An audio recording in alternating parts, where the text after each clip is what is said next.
Movie की starting में हम कुछ ड्रग डीलर्स को देखते हैं जिन्हें एक ड्रग फ्री में सप्लाई की जा रही थी क्योंकि उसे बनाने वाले उसे टेस्ट करना चाहते थे। इसके बाद धीरे धीरे उस ड्रग से उनके शहर में क्राइम बढ़ने लगता है क्योंकि उसे खाते ही उनके अंदर 5 मिनट के लिए सुपर पावर आ जाती है। इसके बाद हम रॉबिन नाम की एक लड़की को देखते हैं जो उसी ड्रग को बेच रही थी, लेकिन उसके कस्टमर उसे अकेला पाकर उसी को ही लूटने लगते हैं। लेकिन तभी वहां पर एक पुलिस ऑफिसर आता है जिसका नाम फ्रैंक था। वो रॉबिन को अरेस्ट कर लेता है और बाकियों को वार्निंग देकर वहां से भगा देता है। पर हम देखते हैं कि फ्रैंक रॉबिन का ही दोस्त था और वह भी उससे ड्रग लेता था ताकि वह उसकी मदद से शहर में होने वाले क्राइम को रोक पाए। इसके बाद हम एक मिलिट्री सोल्जर को देखते हैं जिसका नाम आर्ट था। वो बिगी नाम के एक आदमी को ढूंढ रहा था जिसके लिए वो न्यूट के घर आता है, लेकिन न्यूट उसे देखते ही ड्रग खा लेता है और उसकी बॉडी पूरी जलने लगती है। उन दोनों में फाइट होती है, लेकिन उस ड्रग के ओवरडोज से आखिर में वो फट जाता है और उसकी मौत हो जाती है। आर्ट को न्यूट के फोन में रॉबिन का नंबर मिलता है क्योंकि वो उसकी बहन थी और दोनों बहन भाई मिलकर पूरे शहर में ड्रग सप्लाई करते थे। इसके बाद हम फ्रैंक को देखते हैं जो एक बैंक के पास था क्योंकि एक चोर उस ड्रग को खाकर बैंक को लूटने आया था। फ्रैंक के पास भी उस ड्रग की एक गोली थी जिसे खाकर वो अंदर जाता है और हम देखते हैं कि उस चोर के पास गिरगिट जैसी पावर थी।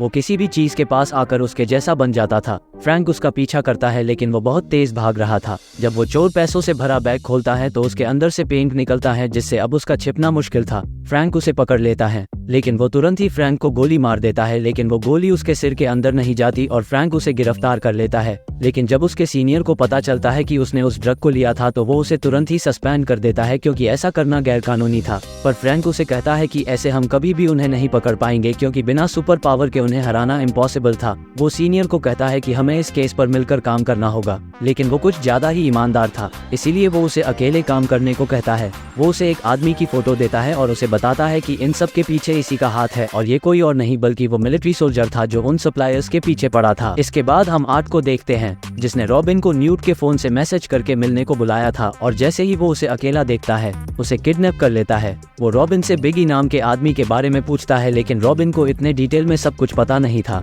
और ये सब सिर्फ वो अपनी बीमार माँ के लिए करती थी। लेकिन उसके भाई ने उसे एक नंबर दिया था और उसे कहा था कि अगर कोई दिक्कत आए तो वो उस नंबर पे कॉल करे। जब रॉबिन उस पे कॉल करती है तो उसे एक एड्रेस पर बुलाया जाता है। आर्ट रॉबिन को बलि के बकरी की तरह यूज करता है। रॉबिन अंदर जाती है और उन्हें बताती है कि एक आदमी उसका पीछा कर रहा है और वो बाहर खड़ा है, जिसके बाद वो पावर की गोली खाकर उसे मारने जाते हैं। उनके बीच में फाइट होती है और इसी बीच आर्ट को गोली लग जाती है। रॉबिन मौके का फायदा उठाकर वहां से भागने लगती है, लेकिन वो उसे जाने नहीं दे सकता था, इसीलिए वो उसका पीछा करता है। लेकिन आर्ट रॉबिन को बचा लेता है। वो बुरी तरह से घायल था, इसीलिए वो रॉबिन से हेल्प मांगता है और जब उसे पता चलता है कि आर्ट अपनी बेटे को ढूंढ रहा है तो वो उसकी हेल्प करती है। रॉबिन उसकी गोलियां निकालती है और उसे दवाई देती है। आर्ट उसे बताता है कि वो पहले आर्मी के लिए काम करता था, लेकिन उस ड्रग को बनाने वालों ने उसे भी वो ड्रग दिया था, लेकिन वो मरते मरते बचा। लेकिन जब उसकी बेटी पैदा हुई तो उसके अंदर सुपर पावर से आ गई थी जो शायद उसके DNA की वजह से हुआ था, पर उन लोगों ने उसकी बेटी को किडनैप कर लिया, इसीलिए वो ड्रग के सप्लायर को पकड़ के उनकी बैंड बजा रहा है।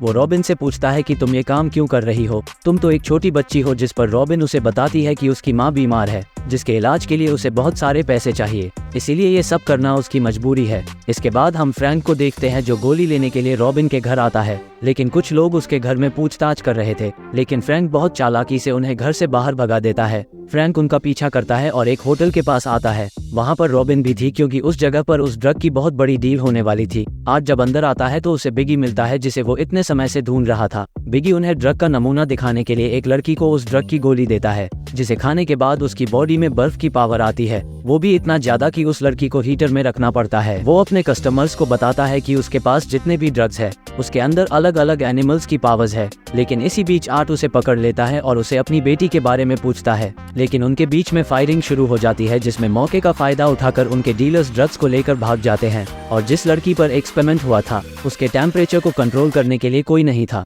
इसीलिए वो बर्फ का पुतला बन जाती है। आर्ट उससे पूछताछ कर ही रहा था कि तभी वहाँ पर फ्रैंक आ जाता है और उसे सरेंडर करने के लिए कहता है, लेकिन उनकी बहस के बीच में बिगी उस ड्रग को खा लेता है और उसकी बॉडी का साइज अचानक से बड़ा हो जाता है। वो उन दोनों को मारने की कोशिश करता है, लेकिन आर्ट उस बिल्डिंग में ब्लास्ट कर देता है जिसमें उसके चीथड़े उड़ जाते हैं। इसके बाद फ्रैंक आर्ट को गिरफ्तार कर लेता है। वो उसे पुलिस स्टेशन में ले जा रहा था, लेकिन आर्ट उसे बताता है कि उसका सीनियर भी इन सब में मिला हुआ है। फ्रैंक अपने आसपास देखता है और उसे रियलाइज होता है कि आर्ट बिल्कुल सही बोल रहा है, क्योंकि कुछ लोग हथियारों के साथ उनका पीछा कर रहे थे। इसके बाद वो लोग आर्ट को पकड़ लेते हैं और उसे एक लेडी के पास लेकर आते हैं जिसका नाम गार्डनर था। उसी ने उस ड्रग की खोज की थी और वो आर्ट की बेटे की मदद से उस ड्रग को बनाया करती थी। रॉबिन भी उन लोगों का पीछा कर रही थी। फ्रैंक भी उस गोली को खा लेता है और उन सभी को मारता हुआ कंट्रोल रूम में आता है जहां से वो सभी को देख सकते थे। रॉबिन वहीं पर रुकती है, लेकिन जल्दी उन्हें पता चल जाता है कि कोई उनके सिस्टम के साथ छेड़खानी कर रहा है। फ्रैंक की फाइट एक सोल्जर से होती है जो अपनी बॉडी को किसी भी डायरेक्शन में मोड़ सकता था, लेकिन वो उसे लॉक करके आगे जाने लगता है।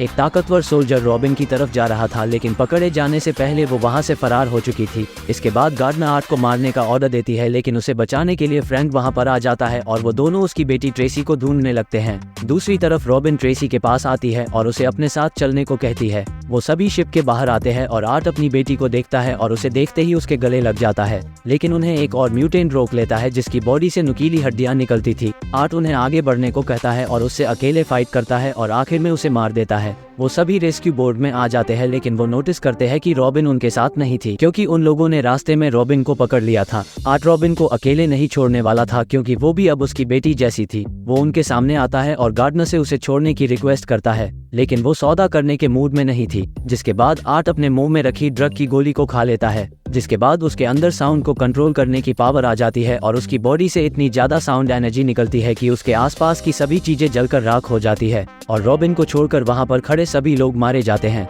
लेकिन उस ड्रग के डोज से आर्ट भी मर जाता है। उसकी बेटी उसके पास आती है और उसके अंदर ऑर्गेनिक चीजों को जिंदा करने की पावर थी। वो अपनी पावर्स की हेल्प से अपने फादर को दोबारा से जिंदा कर देती है और वो सभी वहां से बाहर निकल जाते हैं। इसके बाद फ्रैंक डिसाइड्स करता है कि वो प्रोजेक्ट पावर को पूरी तरह से मीडिया के सामने एक्सपोज कर देगा और आर्ट डिसाइडेड करता है कि वो अपनी बेटी के साथ इस शहर से कहीं दूर चला जाएगा ताकि दोबारा से कोई उसकी बेटी की पावर्स का मिसयूज ना करे। वो जाने से पहले रॉबिन को पैसों से भरा एक बैग देता है ताकि वो अपने बीमार माँ का इलाज करवा सके और इसी के साथ मूवी यहीं पर खत्म हो जाती है। अगर आप लोगों को वीडियो अच्छा लगा हो तो वीडियो को एक लाइक करके चैनल को सब्सक्राइब करना मत भूलना।